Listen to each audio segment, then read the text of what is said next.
Esta es una iniciativa conjunta de la inmensa mayoría de esta Cámara, a excepción de Vox, y nos reafirmamos fundamentalmente en la misma, en principios fundamentales, en derechos humanos, en la atención de los seres que peor lo pasan, quienes necesitan de más solidaridad, de más atención.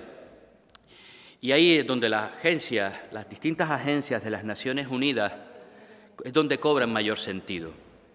Se decía antes, se puede ser crítico con algunas de las instituciones. Nosotros hemos sido críticos en muchas ocasiones con el papel de la ONU ante grandes crisis, ante importantes conflictos, por ejemplo, el de Gaza.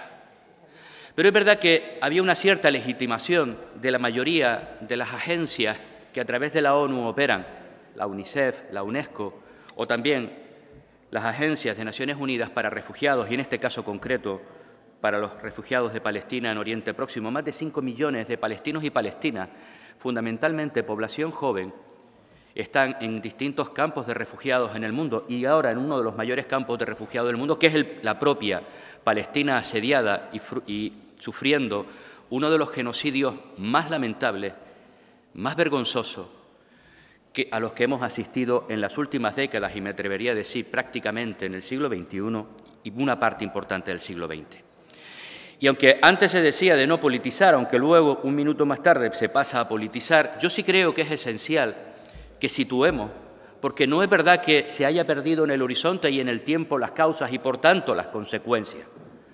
Algunos recordamos las causas y no se nos olvidan las consecuencias de por qué pasa lo que pasa. Y cuando estamos hoy con una proposición no de ley defendiendo el papel de la Agencia de Naciones Unidas para los Refugiados de Palestina, es porque estamos asistiendo a un genocidio en directo, donde se está masacrando y asesinando a cientos de miles de personas, fundamentalmente niños y niñas. No podemos decir que es solamente porque se recortan fondos, que también, o porque hay un miserable que se llama Donald Trump, que cuestiona absolutamente todos los estamentos que hasta hoy, con todas sus imperfecciones, dotaban de algo de humanidad a esta humanidad. Alguien que alguna de sus primeras decisiones fue sacar a su país, Estados Unidos, del Consejo de los Derechos Humanos de las Naciones Unidas. Sacar a su propio país del Consejo de los Derechos Humanos, porque saben que de mantenerse se les cuestiona y sobre todo porque, afortunadamente, ese Consejo y una parte importante de Naciones Unidas en los últimos tiempos están calificando lo que está sucediendo en Palestina por parte de Israel como un genocidio.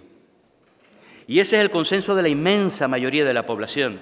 Y sí estoy de acuerdo, no mezclemos, no estoy hablando de la población israelí en absoluto. No estoy hablando de los semitas, por cierto, de los que también los palestinos son semitas. No estoy hablando del pueblo judío, que una parte importante del pueblo judío también rechaza lo que el gobierno sionista de Israel está haciendo en Palestina. Son cosas distintas. El pueblo no siempre representa lo que un gobierno, en este caso el gobierno genocida de Israel, está haciendo. Pero es fundamental centrarnos en el papel que la Agencia de Naciones Unidas para los Refugiados de Palestina hace, como muchas de las instituciones de las Naciones Unidas hacen en momentos de conflicto. Tienen que estar al margen de las partes, tienen que atender a quienes lo necesitan y, desgraciadamente, está en riesgo su actuación en ese lugar, pero también lo que representan con carácter internacional.